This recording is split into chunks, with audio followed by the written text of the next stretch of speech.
Bell watched for the cop's reaction when he replied, "I reckoned coasties would fish them out."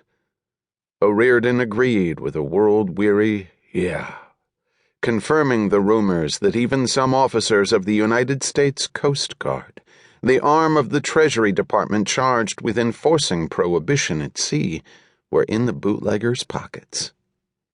Starting this afternoon, thought Bell, the Van Dorns would put a stop to that. One big hand firm on the throttle of his S-1 flying yacht, the other on the wheel, Isaac Bell began racing down the East River for takeoff speed. He dodged a railcar float and steered into a rapidly narrowing slot between a tugboat pushing a fleet of coal barges and another towing a bright red barge of dynamite. Joseph Van Dorn, the burly, scarlet-whiskered founder of the detective agency, sat beside him in the open cockpit, lost in thought.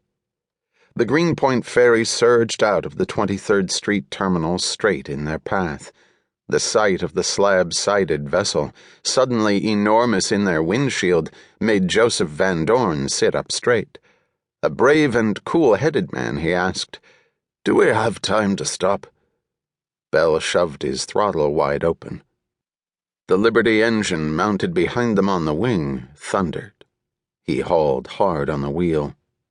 The Loening S-1 held speed and altitude records, but was notoriously slow to respond to the controls.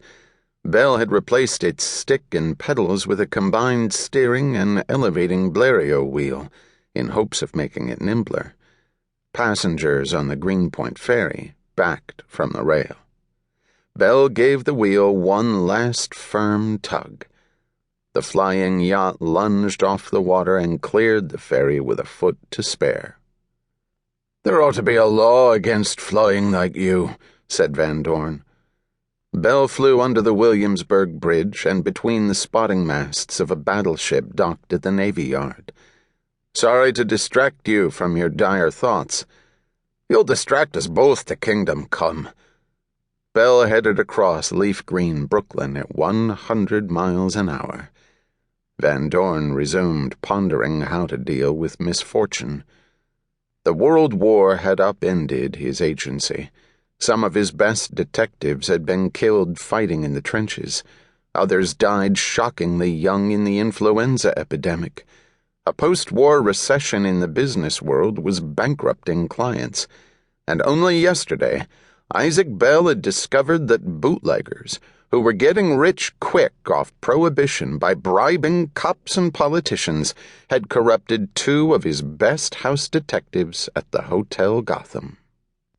Bell climbed to 3,000 feet before they reached the Rockaways, where the white sand beach slid into the ocean like a flaying knife. He turned and headed east above the string of barrier islands that sheltered Long Island from the raw fury of the Atlantic.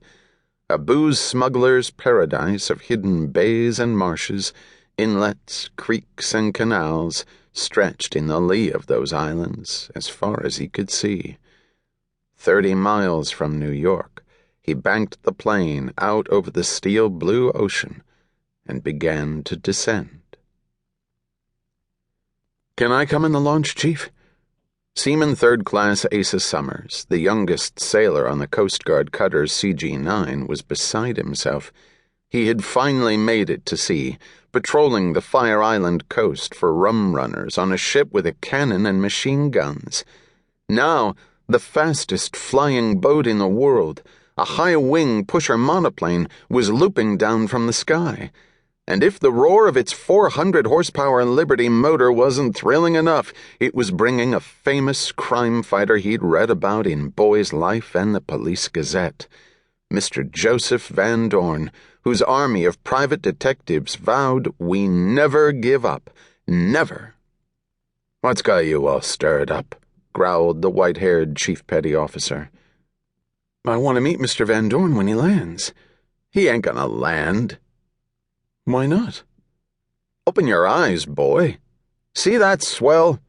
4-foot seas'll kick that flying boat ass over tea kettle." "Maybe he'll give it a whirl," Summers said with little hope. Flight magazine praised the S-1's speed a lot more than its handling.